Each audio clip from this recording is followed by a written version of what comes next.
အားလုံးပဲမင်္ဂလာပါရှင်ချို cooking channel မှာပြန်လည်ကြိုဆိုပါရရှင်ကျွန်မဒီနေ့ချက်ပြမယ့်ဟင်းလေးကတော့ငချောက်ဘဲဥကလားဟင်းလေးပဲဖြစ်ပါတယ်ရှင်အားလုံးပဲလိုက်ပါကြည့်ရှုပေးကြပါဦးနော်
ဟုတ်ကဲ့အရင်ဆုံးအိုးပူလာပြီဆိုရင်တော့စီထည့်ပါမယ်ရှင်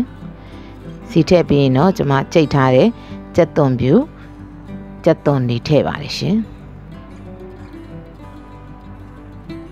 ပြီးရင်တော့မွေပေးပါမယ်ဟုတ်ကဲ့ပြီးရင်တော့စနွင်းထည့်ပါမယ်ရှင်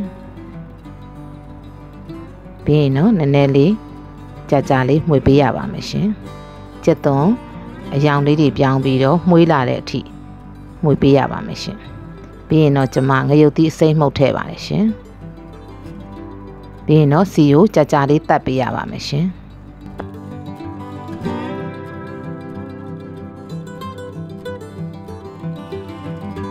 အရသာအတွက်ကျွန်မငပြားရေးထည့်ပါတယ်ရှင်စီတတ်တဲ့အချိန်မှာထည့်လို့ရှိရင်ပိုပြီးတော့เนาะဟင်းရဲ့အရသာကိုပုံမွေးစေပါတယ်ရှင်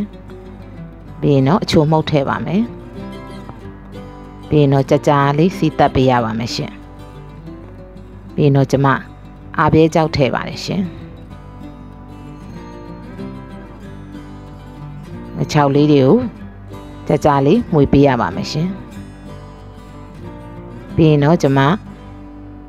ပြင်းတော်သိမ်းထည့်ပါတယ်ရှင်ပြင်းတော်သိမ်းကိုတစ်ခါတည်းထည့်ပြီးတော့ကျွန်မစီတက်ပါတယ်ရှင်ငရုတ်သီးစိမ့်ထည့်ပါတယ်ရှင်ပြင်းတော်သိမ်းရဲ့အနံ့ရဲ့ငရုတ်သီးစိမ့်အနံ့လေးရဲ့ဆိုတော့ဟင်းရမှုမွှေးလေးဖြစ်နေတာပေါ့နော်ပြီးရင်တော့ကျွန်မရုံးပရိသီးတွေထည့်ပါတယ်ရှင်ဘဲဥတော့ကျွန်မမထည့်သေးပါဘူးနော်ဟင်းအိုချကန်နီးလောက်ကလေးမှထည့်ပါမယ်ရှင်ဘာလို့ဆိုတော့ဘဲဥအရင်ထည့်လိုက်လို့ရှင်အနှစ်တွေထွက်ပြီးတော့မကောင်းပါဆိုလို့ပေါ့နော်ဟုတ်ကဲ့မကြီးရထည့်ပါတယ်ရှင်မကြီးရတစ်ခါလေးထည့်ပြီးတော့လုံးပါတယ်ရှင်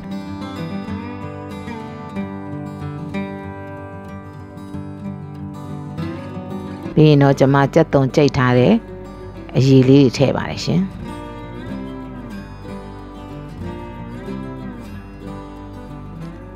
ရေထပ်ထည့်ပါတယ်ရှင်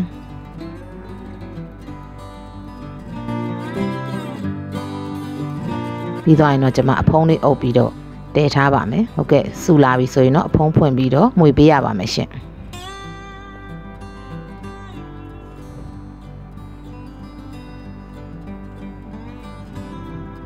ပြီးရင်တော့ကျွန်မအရသာမြည်ကြည့်ပါတယ်ရှင်အရသာလေးနည်းနည်းပေါ်တဲ့အတွက်ငပြားကြီးထပ်ထည့်ပါတယ်ရှင်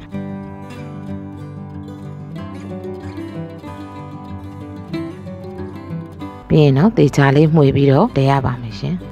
ဟုတ်ကဲ့ပြီးရင်တော့ကျွန်မဘဲဥလေးတွေထည့်ပါတယ်ရှင်ဘဲဥတခါလေးပြည့်မထည့်ပါအောင်နော်နည်းနည်းလေးစီပြီးတော့ထည့်ပါတယ်ရှင်ဘာလို့ဆိုတော့အနှစ်တွေထွက်မှာဆိုလို့ပါနော်ဒီဟင်းလေးကလည်းတော်တော်ကိုထမင်းမိန်ပါတယ်ရှင်တကယ်ချင်းတို့လည်းချက်စားကြည့်ကြပါနော်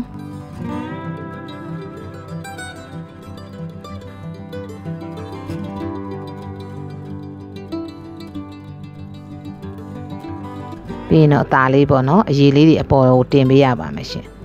အနှစ်ထွက်မှာဆိုတဲ့အတွက်ဖြည်းဖြည်းချင်းမှုေးပေးရပါမယ်ရှင်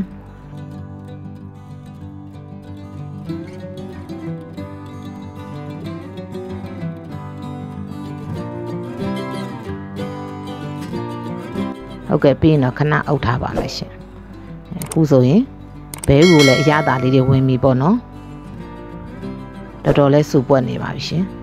ပြီးရင်တော့ကျမမဆက်လာအုပ်ပါတယ်ရှင်ပြီးရင်တော့တေချာလေးငွေပေးရပါမယ်ရှင်ဟုတ်ကဲ့ဒီဟင်းလေးရဆိုရင်တော့ပေါ့နော်အရေနဲ့ကြိုက်တဲ့လူကြတော့လဲစီကြံရေကြံလေးချက်လို့ရပါတယ်ရှင်စီပြန်ကြိုက်တဲ့လူကြတော့လဲစီပြန်တဲ့အထိပေါ့နော်ကျမကတော့အရေဆန်းစားတာလေးကြိုက်တဲ့အတွက်စီကြံရေကြံလေးပဲချက်ပါတယ်ရှင်ခုဆိုရင်တော့အရသာကောင်းမွန်နဲ့ဘဲဥငချောက်ကလားဟင်းလေးတစ်ခွက်ရပါပြီရှင်ဟုတ်ကဲ့အခုလိုကျမရဲ့ဗီဒီယိုလေးကို